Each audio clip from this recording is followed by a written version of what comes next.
Good evening, student.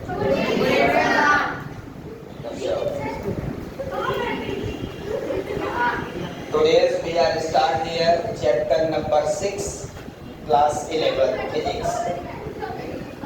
Please keep silent.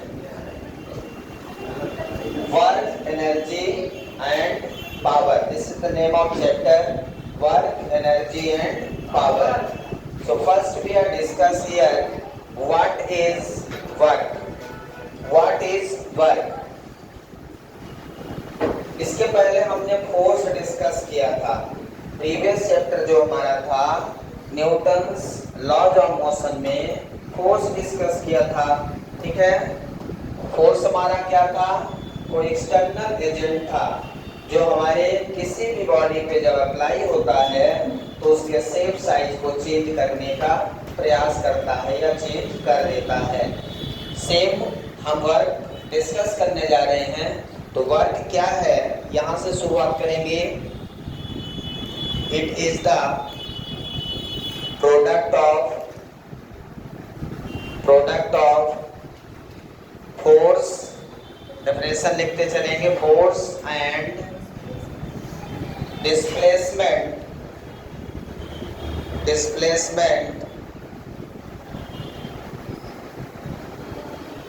in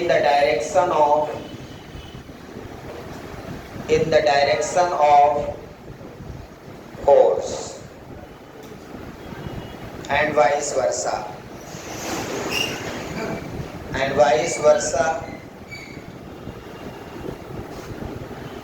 देखिए मैंने definition क्या लिखा है. It is the product of force and displacement in the direction of force. Displacement in the direction of force या force in the direction of displacement. यदि हम किसी body में फोर्स लगाते हैं, मान लीजिए हमारे पास कोई बॉडी है, ये मार्कर एक बॉडी है, इसमें हम फोर्स लगाते हैं.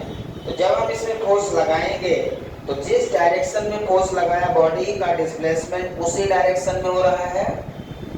तो जिस डायरेक्शन में फोर्स लगाएंगे फोर्स की डायरेक्शन और डिस्प्लेसमेंट की डायरेक्शन सेम होनी चाहिए, वही वर्क डन होगा. यदि हम फोर्स इधर लगा रहे हैं डिस्प्लेसमेंट इधर हो रहा है तो हमें दोनों की सेम डायरेक्शन लेना पड़ेगा. या डिस्प्लेसमेंट किसी दूसरी डायरेक्शन में है, फोर्स किसी दूसरी डायरेक्शन में है, तो आपको दोनों की डायरेक्शन क्या करना पड़ेगा? सेम करना पड़ेगा. क्लियर है? वाइस वर्सा मैंने लिख दिया है. ये सबसे इंपॉर्टेंट टर्म इसमें यही है. बच्चे जब इसको डिफाइन करते हैं तो it is the product of force and displacement, इतना ही बोलते हैं. Product of force and displacement, जबकि ये रॉन्ग है. Product of force and displacement तो है, लेकिन in the direction of force या in the direction of displacement. ठीक है ना? फोर्स की डायरेक्शन में डिस्प्लेसमेंट होना चाहिए, डिस्प्लेसमेंट की डायरेक्शन में फोर्स होना चाहिए. फोर्स और displacement both are vector quantity. दोनों क्या हैं? वेक्टर हैं. तो दोनों की डायरेक्शन क्या होनी चाहिए? सेम होनी चाहिए. फॉर एग्जांपल देखेंगे, जैसे यहाँ पे मैं एक बॉडी रखता हूँ, इसको ध्यान से देखें. एक बॉडी एम मास की यहाँ पे रखी है सरफेस पे, इसमें मैं फोर्स लगाता हूँ. So this is the external force. यदि इस बॉडी में मैं फोर्स लगाता हूँ तो बॉडी किधर जाएगी? इधर जाएगी ना. ये बॉडी यहाँ से शिफ्ट हो जाएगी यहाँ पे. बॉडी शिफ्ट होने से बॉडी के मास में कोई चेंज नहीं आएगा. और ये बॉडी का डिस्प्लेसमेंट क्या लिख दिया मैंने? एस लिख दिया. क्या लिख दिया? Yes. S is the displacement of the body. यहाँ फोर्स लगाया, बॉडी यहाँ से शिफ्ट हो गई यहाँ. तो जितना शिफ्ट हो गई वो क्या हो गया? डिस्प्लेसमेंट हो गया बॉडी का. अब आप देखें, जिधर फोर्स लगाया बॉडी उधर ही डिस्प्लेसमेंट हुई. बॉडी का जो अप्लाइड फोर्स है वो और बॉडी का जो डिस्प्लेसमेंट है वो दोनों डायरेक्शन सेम है कि अलग अलग है? तो बॉडी इधर फोर्स लगाया, इधर ही चली गई. तो W इक्वल टू क्या लिखेंगे? Force into displacement, F into S. Clear है यहाँ तक? W इक्वल टू क्या लिख दिया हमने? F into S. अब दूसरा केस इसी में देखिए, यदि हमारे पास एक बॉडी है या मास की, हमने उस बॉडी में फोर्स यहां पे लगा दिया। चलिए देखते हैं, यहां पे फोर्स लगा दिया। अब ये बॉडी यहां आ गई, यहां पे फोर्स, जैसे ये बॉडी है ना, इसमें मैं फोर्स पहले केस में ध्यान से देखिए, फोर्स मैंने ऐसे लगाया तो बॉडी आगे की ओर गई सेम डायरेक्शन में। दूसरे केस में मैं फोर्स ऐसे लगा रहा हूं, देखिए अब ये किधर जाएगी देखना है आपको, किधर जा रही, नीचे तो नहीं जाएगी ना, बॉडी किधर जाएगी, आगे की ओर। तो ये इंक्लाइन पे फोर्स लगाया मैंने, बॉडी किधर चली गई, आगे की ओर। तो फोर्स इधर, डिस्प्लेसमेंट इधर, फोर्स इधर, डिस्प्लेसमेंट इधर। अब आपको क्या करना है, या तो फोर्स और डिस्प्लेसमेंट की डायरेक्शन आपको सेम करना है, ये तो फिक्स है। तो फोर्स को, ये फोर्स की जो डायरेक्शन है उसको इधर बनाना है, या फोर्स डिस्प्लेसमेंट को सीधा नीचे ले जाओ। तो नीचे तो डिस्प्लेसमेंट जा नहीं सकता क्योंकि नीचे बॉडी जा नहीं सकती, बॉडी तो इधर ही जाएगी। क्या ऐसी सिचुएशन है कि ये बॉडी इधर नीचे चली जाए, बॉडी तो इधर ही जाएगी, ये तो फिक्स है। बॉडी का डिस्प्लेसमेंट इस डायरेक्शन में हो रहा है, यहाँ यही चीज इंपॉर्टेंट है, इसको समझना है। क्लियर है? अब आप ये देखना है कि जो बॉडी है यहाँ पहुंच गई तो डिस्प्लेसमेंट की डायरेक्शन ये हो गई और फोर्स ऐसे है। तो हमें ये देखना है कि क्या हमारे फोर्स का कोई कंपोनेंट उस डायरेक्शन में लग रहा। तो इस फोर्स को रिजॉल्व कर दो आप। इसका हॉरिजेंटल कंपोनेंट ये है, हॉरिजेंटल में जिसके साथ एंगल बना रहा है क्या लिखेंगे, एफ कॉस थीटा, और वर्टिकल में क्या लिखेंगे, एफ साइन थीटा। अब हमें क्या लिखना, वर्क क्या लिखना, ध्यान से देखिए। वर्क इक्वल टू क्या फार्मूला है, फोर्स इनटू डिस्प्लेसमेंट। तो फोर्स कितना होगा, in the same direction, in the direction of force, मतलब डिस्प्लेसमेंट की डायरेक्शन और फोर्स की डायरेक्शन सेम होनी चाहिए। तो ध्यान से देखिए, यहाँ पे ये फोर्स इधर लग रहा था, डिस्प्लेसमेंट इधर हो रहा। तो इस डायरेक्शन में, डिस्प्लेसमेंट के डायरेक्शन में कौन सा फोर्स है, एफ कॉस थीटा। तो फोर्स की जगह लिखेंगे एफ कॉस थीटा और डिस्प्लेसमेंट हमारा ऐसे ही रहेगा। तो W इक्वल टू क्या हो गया यहाँ, F S cos theta. W equal to कितना बना, एफ एस कॉस थीटा। यदि W इक्वल टू मैं लिख सकता हूँ vector F dot S vector. Dot product पढ़ा है, आपने पढ़ा है dot product vector A dot B equal to A B cos theta, पढ़ा है क्या? मतलब ए बी कॉस थीटा को ए डॉट बी वेक्टर लिख सकते हैं। तो यहाँ पे एफ एस कॉस थीटा को vector F dot vector S लिख सकते हैं, क्योंकि फोर्स और डिस्प्लेसमेंट दोनों वेक्टर क्वांटिटी है। इसलिए यहाँ पे दोनों के बीच में क्या आएगा, डॉट प्रोडक्ट आएगा, vector F dot vector S, like S vector A dot B equal to A B cos theta.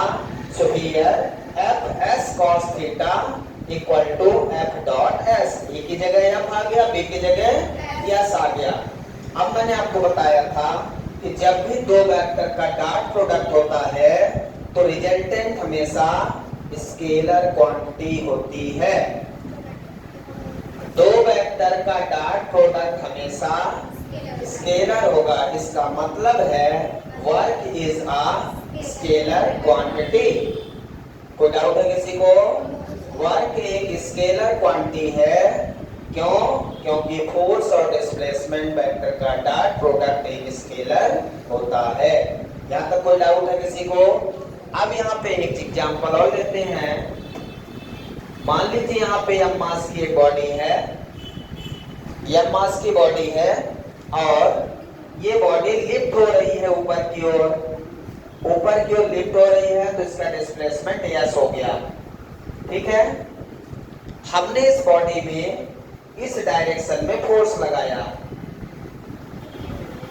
हमने इस बॉडी में फोर्स इधर लगाया था, हमने इस बॉडी में फोर्स किधर लगाया, इधर लगाया। जैसे इस बॉडी को हम ऐसे खींचे, ठीक है, तो ये बॉडी ऊपर की ओर चली जाए। खींच रहे हैं इधर, बॉडी किधर जा रही, ऊपर की ओर। तो हम बॉडी को खींच तो इधर रहे हैं, लेकिन बॉडी जा रही इधर। अब क्या हुआ, क्या डिस्प्लेसमेंट की डायरेक्शन और फोर्स की डायरेक्शन सेम है इस केस में? फोर्स इधर लगाया, बॉडी इधर डिस्प्लेस हो रही। यहाँ फोर्स इधर लगाया, बॉडी इधर डिस्प्लेस हो रही। तो हमने क्या किया, फोर्स को रिजॉल्व कर दिया और उस डायरेक्शन का फोर्स लिया जिस डायरेक्शन में बॉडी डिस्प्लेस हो रही। देखिए हमने इधर का फोर्स नहीं लिया है। वर्टिकल फोर्स क्यों नहीं लिया, ये भी तो फोर्स है, क्योंकि बॉडी का डिस्प्लेसमेंट इधर नहीं है, वर्टिकल में नहीं है, हॉरिजॉन्टल में है। तो हॉरिजॉन्टल का फोर्स और हॉरिजॉन्टल डायरेक्शन का डिस्प्लेसमेंट लेना है। अब मैं यहाँ पे क्या करूं, या तो फोर्स को रिजॉल्व करके इधर ले जाऊं, या तो डिस्प्लेसमेंट को रिजॉल्व करके फोर्स में ले जाऊं। दो में से एक काम कर सकता हूं। तो आइए डिस्प्लेसमेंट को रिजॉल्व करते हैं यहाँ। तो डिस्प्लेसमेंट को यदि रिजॉल्व करते हैं हम, तो इसको ये हो जाएगा यस कॉस थीटा और यहाँ होगा यस साइन थीटा। अब इस डायरेक्शन में जो डिस्प्लेसमेंट है वो कितना हो गया, yes cos theta. Horizontal direction में डिस्प्लेसमेंट कितना हो गया, यस कॉस थीटा, और फोर्स एफ है। और वर्टिकल में क्या हो गया, यस साइन थीटा। अब वर्टिकल में तो बॉडी जा नहीं रही, फोर्स भी नहीं लगाया।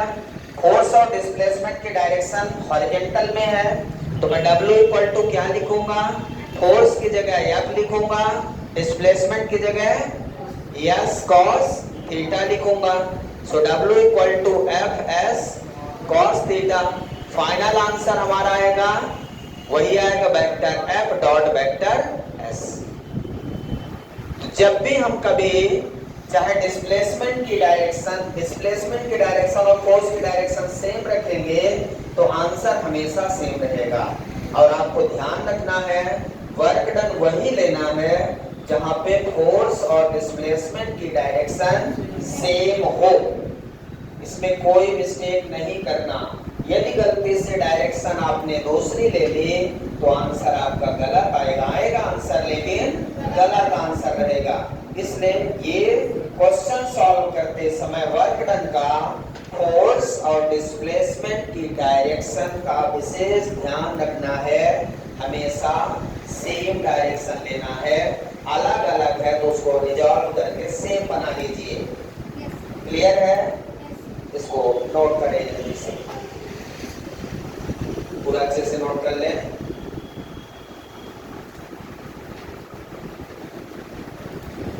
स्क्रीनशॉट भी ले सकते हैं, कोई दिक्कत नहीं है।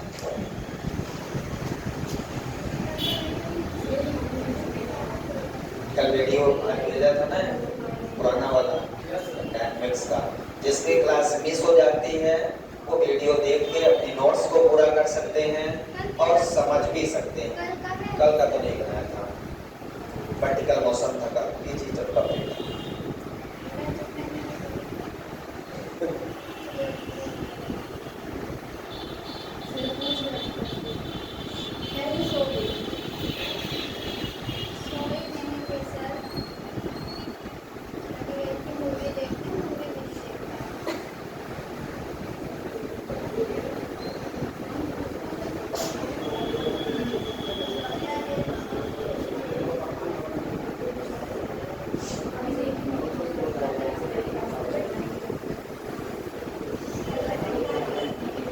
completed.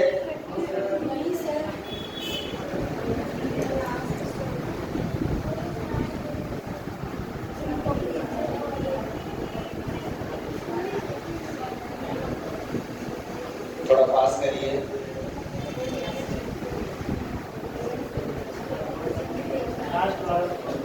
फिर से समझा दें, पूरा समझ में आ गया है? कोई डाउट है इसमें किसी में? अच्छा, सुनना है हमको, लगा समझाना है।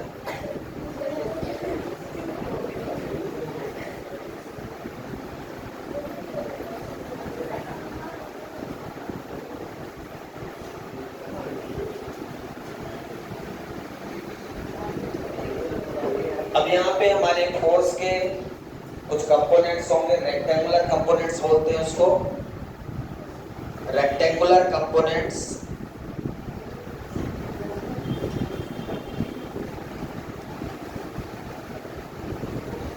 Rectangular components of work done.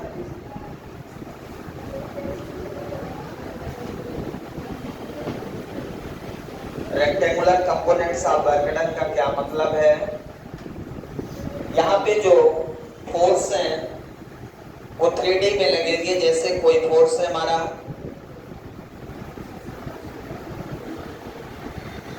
Force vector F equal to Fx I cap, Fy j cap, Fz k cap, और डिस्प्लेसमेंट हमारा है Sx I cap, Sy j cap, Sz k cap.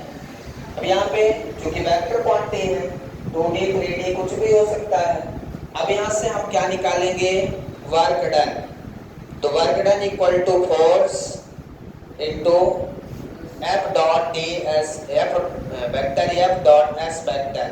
तो वेक्टर F की value रखते हैं Fx I cap plus Fy j cap plus Fz k cap, dot dot product सभी को आता है Sx I cap, Sy j cap, Sz k cap.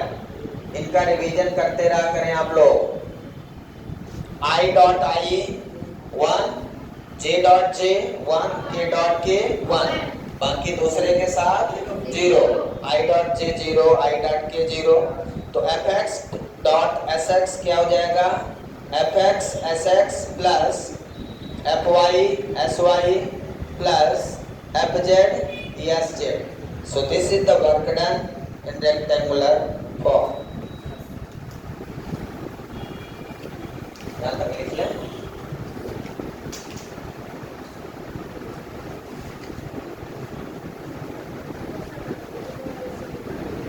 इसी पे बेस्ड एक क्वेश्चन कर लेते हैं।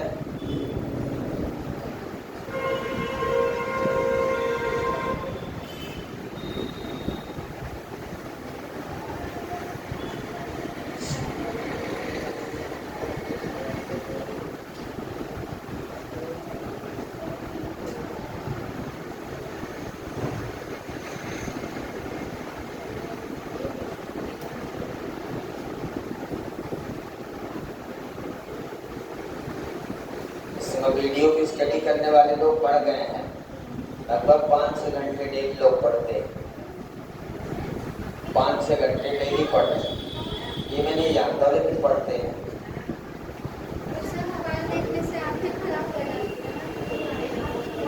मेरा वीडियो इतना पढ़ रहे हैं लोग, और पढ़ता ही हो जाते हैं।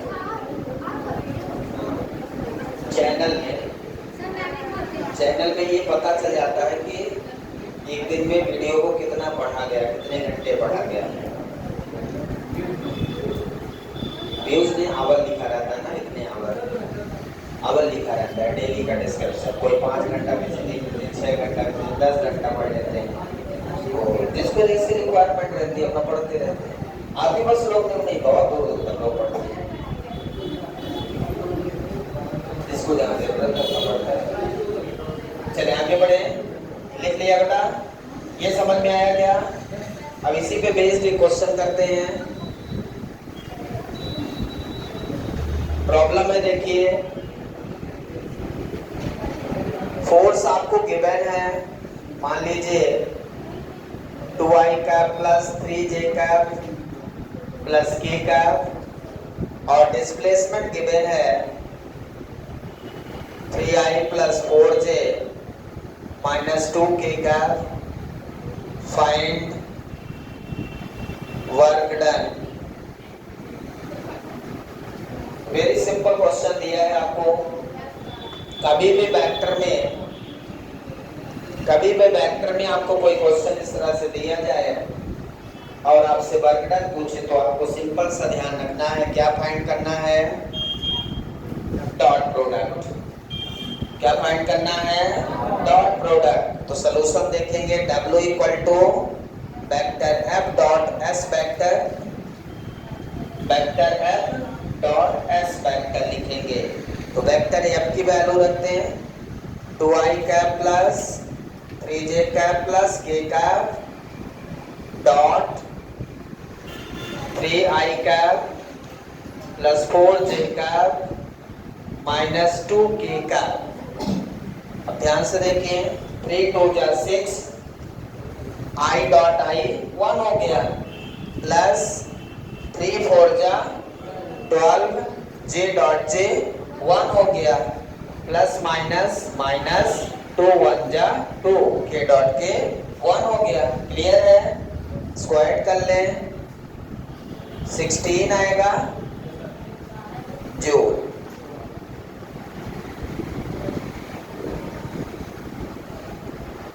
क्लियर है यहाँ तक?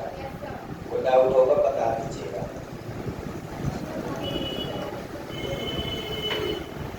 समझने का प्रयास करें, बस जहां भी लगे कि समझ में नहीं आया वहां पहुंच सकते हैं।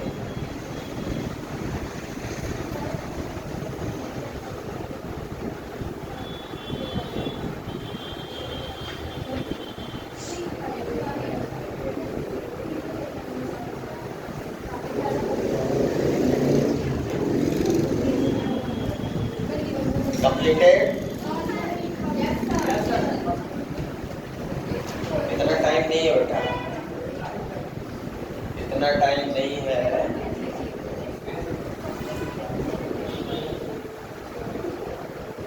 ये भी नहीं लिख पाई, क्या कर रहे हैं?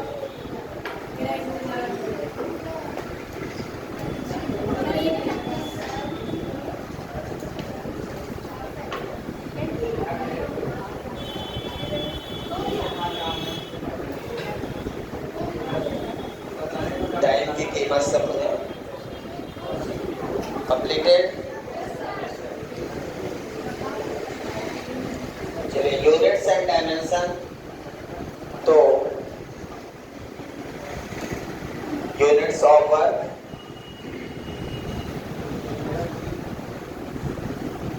वर्क की यूनिट क्या होती है?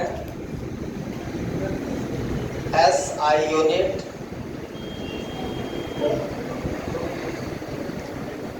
हम लोग क्या लिखते हैं? फोर्स इनटू डिस्प्लेसमेंट, तो न्यूटन मीटर। SI यूनिट क्या है? न्यूटन मीटर, इसी को बोलते हैं joule. So SI unit of work is joule, newton metre. Force into displacement, force की न्यूटन, डिस्प्लेसमेंट की मीटर, जूल हो जाती है। CGS यूनिट,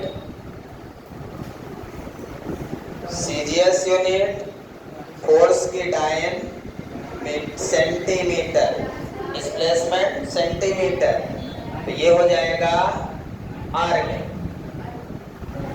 वर्क की CGS यूनिट आर्ग होती है, याद रखेंगे। फोर्स की CGS डायन, ठीक है ना? डायन सेंटीमीटर को आर्ग कहते हैं।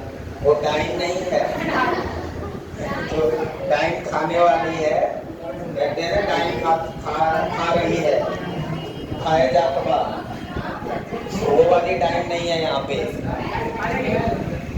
इन दोनों में रिलेशन क्या है? आपको दोनों में रिलेशन भी निकालना है। Relation between SI and CGS unit, क्या रिलेशन होता है बताइए?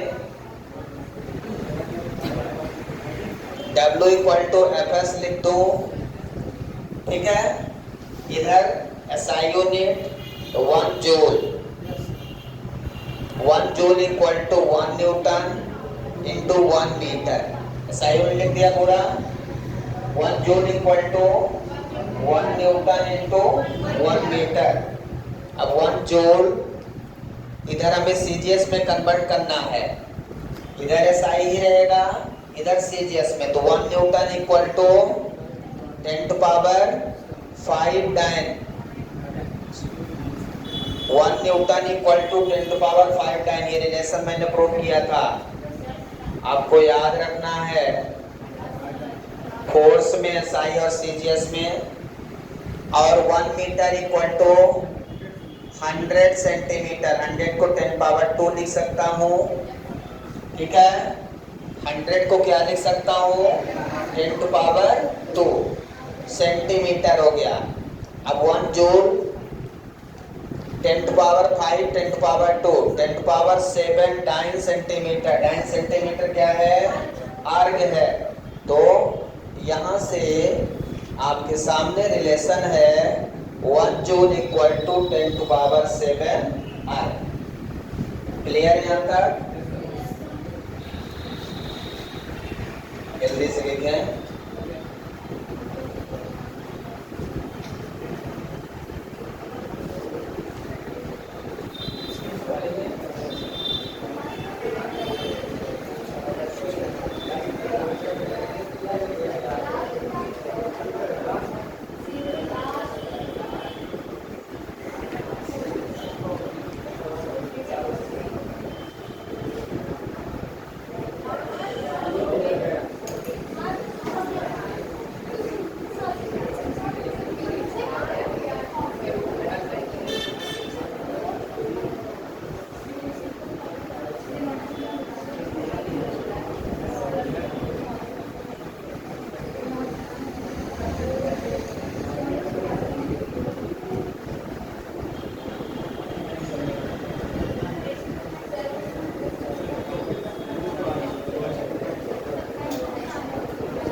यूनिट याद कर लीजिएगा।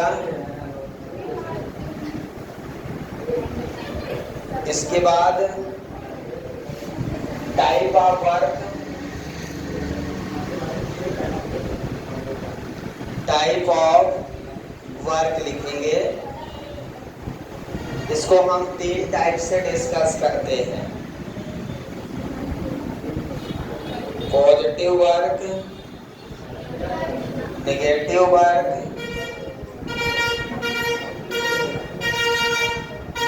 और जीरो वर्क।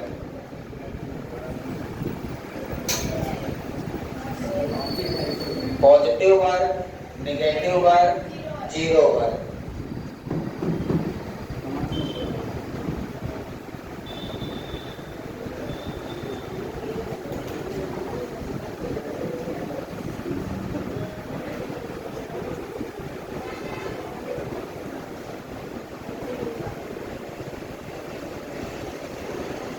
पॉजिटिव वर्क का मतलब है when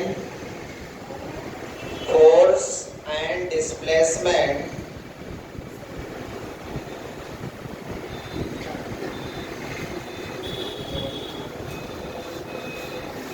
act on the body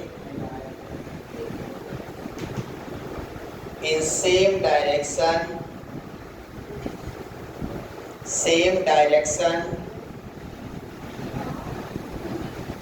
with acute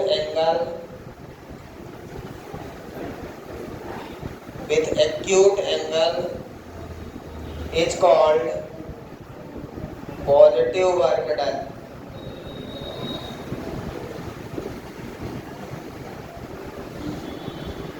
जब फोर्स और डिस्प्लेसमेंट सेम डायरेक्शन में लाई करते हो और एंगल एक्यूट एंगल बनता हो, तब वर्क डन हमेशा पॉजिटिव वर्क डन होगा। वर्क डन हमेशा पॉजिटिव वर्क डन होगा। नेगेटिव वर्क में when force and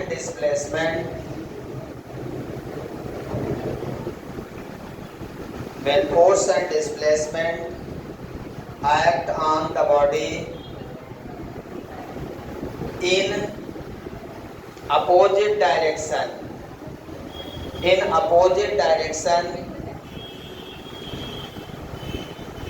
with obtuse angle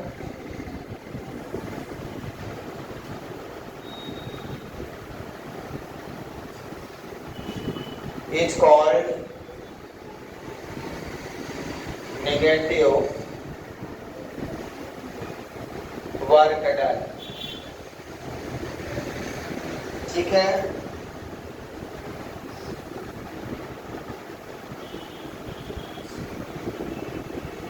ये वो है obtuse angle is called negative work done.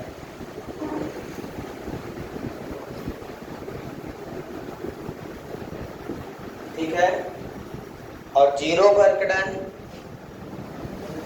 when force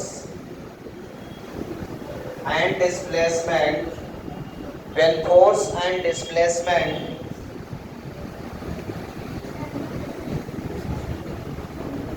act in perpendicular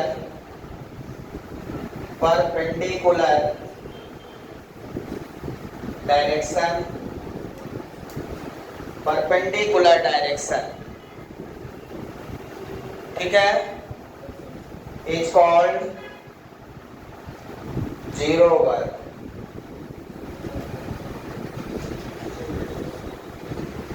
पूरा लिखिए फर्स्ट पॉइंट सभी का.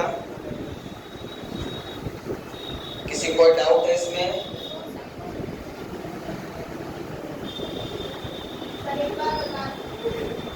कौन सा? ठीक,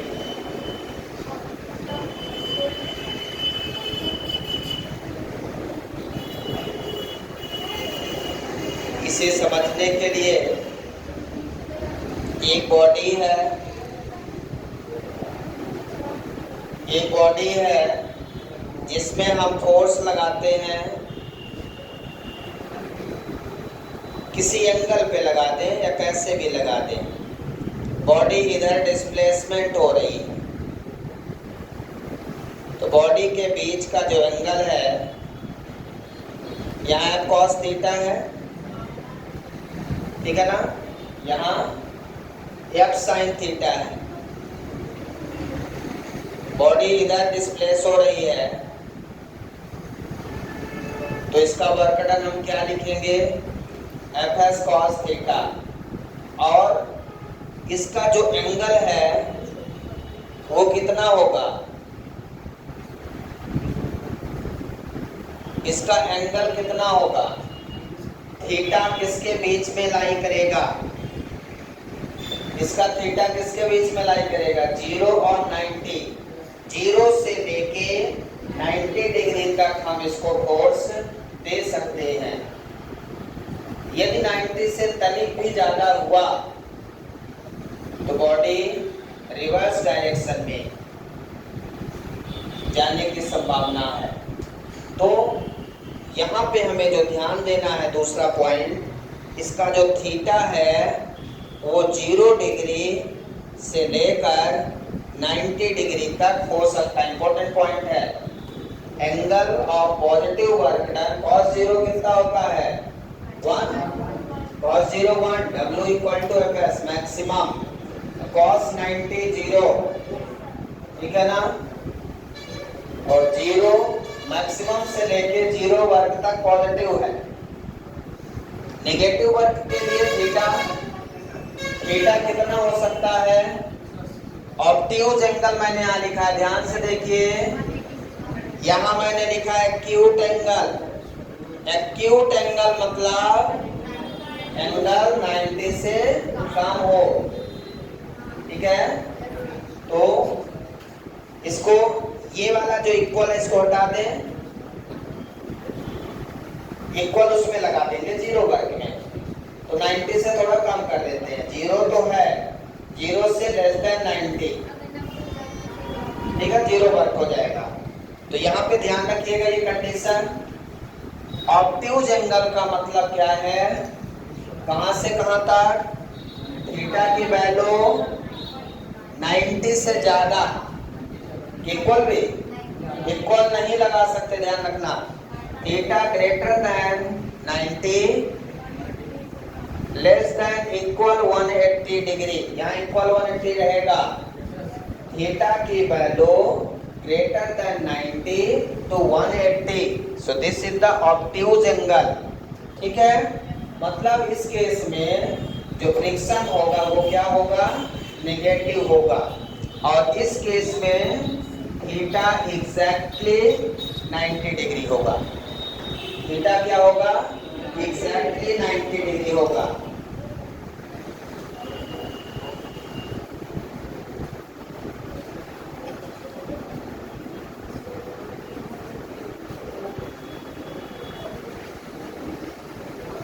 तो जितने भी ज्यादातर फोर्स हम जानते हैं, work done, positive work done का मतलब है पुल और पुश, पुल और पुश करना, पुल करना, पुश करना, ये सब पॉजिटिव वर्क डन में आता है। पुल और पुश किसमें आता है, पॉजिटिव वर्क में आता है। यहाँ पे नेगेटिव वर्क डन क्या होता है, कब वर्क डन नेगेटिव होगा, ऐसा क्या करोगे कि वर्क डन नेगेटिव हो जाए, कब कहेंगे। वर्क डन नेगेटिव का मतलब फोर्स और displacement just opposite direction. Body में फोर्स इधर लगाया तो बॉडी इधर चल दे, या बॉडी इधर डिस्प्लेस हो रही है तो फोर्स इधर लग जाए। ऐसा कब संभव है कि बॉडी इधर जा रही है और फोर्स इधर लग रहा है, जस्ट अपोजिट। क्या लिखा है, when force and displacement act on the body in opposite direction। important point यहाँ है opposite direction, यहाँ लिखा है same direction, लिखा है ना। तो हमने पढ़ा है फ्रिक्शनल फोर्स, यदि बॉडी इधर डिस्प्लेस हो रही तो फ्रिक्शनल फोर्स जस्ट अपोजिट। इसका मतलब ये है कि फ्रिक्शनल फोर्स और displacement of the body always do the negative work. Example याद रखिएगा, frictional force and displacement of the body,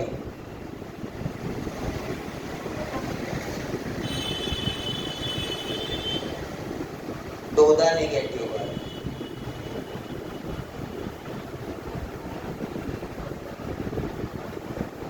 समझ में आया क्या? फ्रिक्शनल फोर्स, जैसे बॉडी में फोर्स, एक्सटर्नल फोर्स लगाते हैं, बॉडी एक निश्चित डायरेक्शन में डिस्प्लेस होने लगती है और फ्रिक्शन फोर्स अपोजिट डायरेक्शन में लगने लगता है। तो फ्रिक्शन और डिस्प्लेसमेंट की कंडीशन में नेगेटिव वर्क डन होगा। नेगेटिव वर्क डन कब होगा, जब बॉडी में फ्रिक्शन फोर्स कंसीडर करेंगे और डिस्प्लेसमेंट उसकी अपोजिट डायरेक्शन। तो हमेशा नेगेटिव वर्क याद रखिएगा। दूसरा हो सकता है when body lifted in upward direction, gravitational force always act in the downward direction। Body को यदि हम ऊपर की ओर फेंकते हैं तो बॉडी का डिस्प्लेसमेंट किधर हो रहा, ऊपर, लेकिन gravitational force always act towards the centre of her surface. ठीक है, तो हमेशा नीचे की ओर लगेगा। तो ग्रेविटेशनल फोर्स, और इसमें एग्जाम्पल और लिखना है, जगह नहीं है तो ऊपर लिख देता हूं, ठीक है। when body lifted upward direction, then the gravitational force always act, इसी का है नेगेटिव वर्क का, always act towards the center of earth।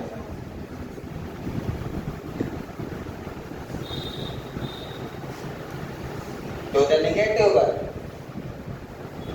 Centre of earth. तो फोर्स बॉडी का डिस्प्लेसमेंट किधर है? ऊपर की ओर। ग्रेविटेशनल फोर्स किधर लग रहा? नीचे की ओर। इस तरह से डिस्प्लेसमेंट और फोर्स क्या हो गए? अपोजिट डायरेक्शन में। तो दो एग्जांपल याद रखिएगा। फ्रिक्शन फोर्स के कारण वर्क डन होता है, एक ग्रेविटेशनल फोर्स के कारण जब बॉडी को ऊपर की ओर लिफ्ट करते हैं। नीचे करते हैं तब तो कोई दिक्कत नहीं, नीचे तो सेम चला जाएगा। इसीलिए ग्रेविटी हम ऊपर की ओर ग्रेविटी को निगेटिव लेते हैं। जब बॉडी ऊपर जाती है तो हम ग्रेविटी क्या लेते हैं? निगेटिव। ठीक है। अब जीरो वर्क तो व्हेन डिस्प्लेसमेंट, ये जीरो वर्क कब होगा? When displacement of the body is zero.